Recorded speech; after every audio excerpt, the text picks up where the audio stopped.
السلام علیکم دوستو، کیسے ہیں آپ لوگ؟ امید ہے بہتر ہوں گے، میں بھی بہتر ہی ہوں۔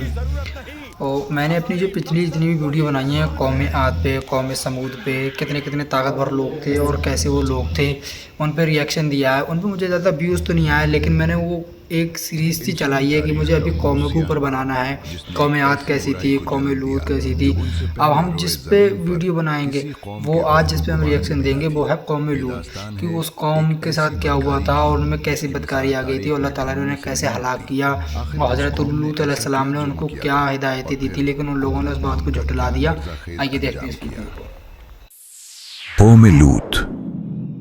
تم جانتے ہو ہمیں تمہاری بیٹیوں کی ضرورت نہیں، ہماری مقصد وہی مہمان ہیں۔ لوط کے گھر حسین نوجوان آئے ہیں۔ انسانی تاریخ کا وہ سیاہ باب جس نے ایک ایسی برائی کو جنم دیا جو ان سے پہلے روئے زمین پر کسی قوم کے وہم و گمان میں بھی نہ تھی۔ یہ داستان ہے ایک ایسی بدکاری کی جس کی مثال تاریخ میں ڈھونڈنے سے نہیں ملتی۔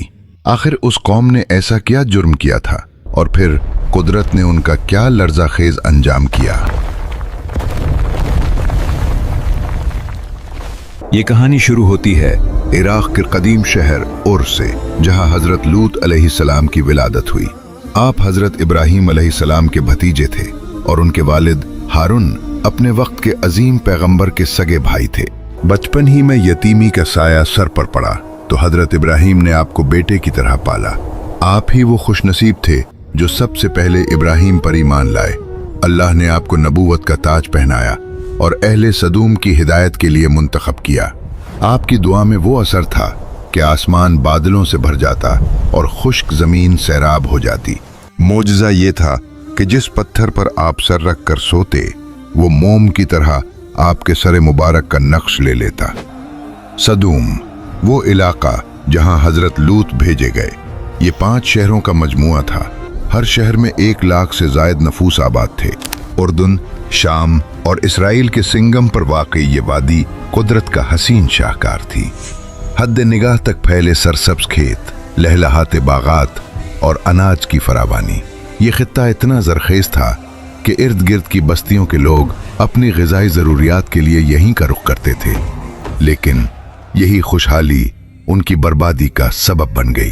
سدوم کے دل تنگ ہو چکے تھے۔ وہ نہیں چاہتے تھے کہ کوئی باہر کا مسافر ان کے پھلوں اور اناج میں حصہ دار بنے۔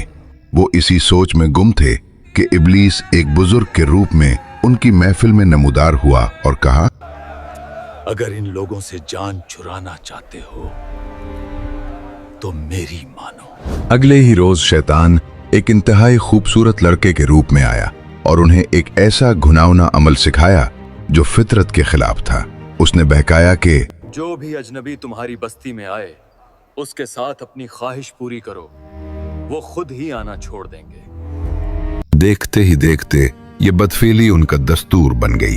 حیا کا جنازہ نکل گیا۔ کیا امیر، کیا غریب، کیا سردار، یہ بیماری ہر گھر میں کینسر کی طرح پھیل گئی۔ مسافروں، خاص کر خوبصورت نوجوانوں کو شکار بنانا ان کا پسندیدہ مشغلہ تھا۔ تلمود میں لکھا ہے کہ یہ لوگ انتہائی ظالم اور دھوکے باز ہو چکے تھے۔ مسافروں کو لوٹنا، بھوکا مارنا اور پھر ان کی لاشوں کی بے حرمتی کرنا ان کا معمول تھا۔ انہوں نے اپنی خوبصورت وادی کو ایک ایسی کھلی جگہ بنا لیا تھا جہاں وہ علل اعلان بے حیائی کا ننگا ناچ ناچتے تھے۔ اس گھٹاؤ اندھیرے میں حضرت لوط نے حق کی شمع روشن کی۔ آپ نے انہیں جھنجھوڑا، فرمایا، تم وہ بے حیائی کیوں کرتے ہو جو تم سے پہلے کسی نے نہیں کی؟ کیا تم عورتوں کو چھوڑ کر مردوں پر اپنی خواہش مٹاتے ہو؟ تم جاہل لوگ ہو۔ مگر قوم کے سر پر ہوس سوار تھی۔ انہوں نے ڈھٹائی سے کہا، اگر ہمیں روکو گے تو ہم تمہیں بستی سے نکال دیں گے۔ جب حضرت لوط نے نصیحت جاری رکھی تو انہوں نے اپنی موت کو خود آواز دی اور کہا، اگر سچے ہو تو لے آؤ ہم پر اللہ کا عذاب۔ فیصلہ ہو چکا تھا۔ اللہ نے اپنے قہر کو حرکت دی۔ 3 عظیم فرشتے، جبرائیل، میکائیل اور اسرافیل، خوبصورت نوجوان لڑکوں کے روپ میں زمین پر اترے۔ جب یہ مہمان حضرت لوط کے گھر پہنچے تو نبی سخت پریشان ہو گئے۔ उन्हें अपनी कौम की दरिंदगी का इल्म था। वो डर गए कि ये हवस के पुजारी इन मेहमानों के साथ क्या करेंगे। घर के अंदर गद्दारी पल रही थी। हजरत लूत की बीवी वाला, जो दरअसल मुनाफिक थी, उसने चुपके से कौम को खबर कर दी, लूत के घर हसीन नौजवान आए हैं। ये सुनते ही हौवस ज़दा हुजूम पागलों की तरह आपके घर की तरफ दौड़ा। हजरत लूत ने दरवाजा बंद कर लिया और फरियाद की, ऐ मेरी कौम, अल्लाह से डरो, मेरे मेहमानों के सामने मुझे रुस्वा न करो। क्या तुम में कोई एक भी भला मानिस नहीं? मगर उन दरंदों का जवाब इंतहाई बेशर्म था। तुम जानते हो हमें तुम्हारी बेटियों की जरूरत नहीं, हमारी मकसद वही मेहमान हैं। हुजूम दरवाजे तोड़ने पर बजिद था, कुछ दीवारों पर चढ़ रहे थे। हजरत लूत की बेबसी देखकर फरिश्तों ने हकीकत से पर्दा उठाया। ए लूत, घबराओ नहीं, हम तुम्हारे रब के भेजे हुए फरिश्ते हैं, ये तुम तक नहीं पहुंच सकेंगे। जिब्राइल अमीन बाहर निकले और अपने पर का सिर्फ एक कोना उन्हें मारा। उसी वक्त उन सब की आंखों के ढीले बाहर निकल आए और वो अंधे हो गए। फरिश्तों ने हुक्म दिया, रात के इसी पहर अपने घर वालों को लेकर निकल जाओ और खबरदार कोई पीछे मुड़कर न देखे। हजरत लूत अपने अहले खाना के साथ निकल खड़े हुए, लेकिन कुछ दूर जाकर आपकी बीवी की रगे मुनाफकत फिड़की। उसने मुड़कर अपनी कौम को देखा और वहीं पत्थर होकर जहन्नम वासिल हो गई। सुबह का उजाला नमूदार होते ही कयामत टूट पड़ी। अल्लाह के हुक्म से हजरत जिब्राइल ने पूरी बस्ती को अपने परों पर उठाया और उसे आसमान की बुलंद तरीन बुलंदियों तक ले गए, इतनी ऊंचाई पर कि आसमान वालों ने भी बस्ती के कुत्तों के भौंकने और मुर्गों की बेबसी की आवाजें सुन लीं। फिर अचानक इस पूरी बस्ती को ऊंधे मुंह जमीन पर दे मारा गया। अभी ये वहशत जारी थी कि आसमान से पत्थरों की बारिश शुरू हो गई। हर पत्थर पर मरने वाले का नाम कंदा था और जो पत्थर जिसे लगता उसका सर कुचल देता। इशराक का वक्त होते होते वो कभी हस्ती बसाती बस्ती अब राख का ढेर बन चुकी थी, एक जिंदा निशाने इबरत जो आने वाली नस्लों के दिलों में खौफ और इबरत की लहर दौड़ा रहा था। अल्लाह ने कौम लूत की उन सरसब्ज बस्तियों और शादाब बागात को एक इंतहाई बदबूदार, काली और मुर्दा झील में तब्दील कर दिया।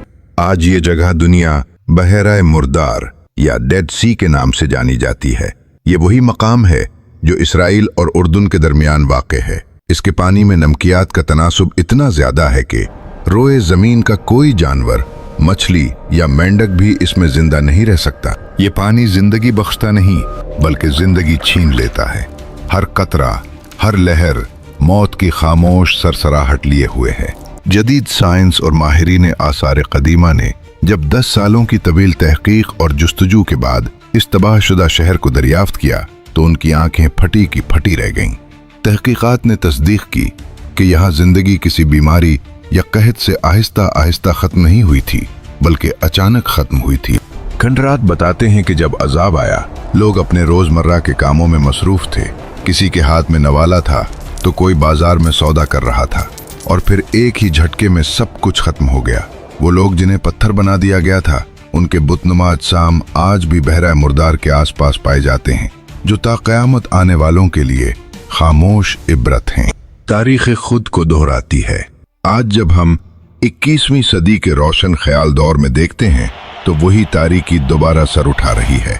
यूरोप और मगरिब के कई ममालिक ने आज इसी बदकारी और हमजिन्स परस्ती को न सिर्फ कानूनी इजाजत दी जा रही है बल्कि उसे फख्र का नाम दिया जाता है। रवायात में आता है कि एक मर्तबा हजरत सुलेमान अलैहिस्सलाम ने इब्लीस से पूछा, अल्लाह के नजदीक सबसे बदतर अमल किया है?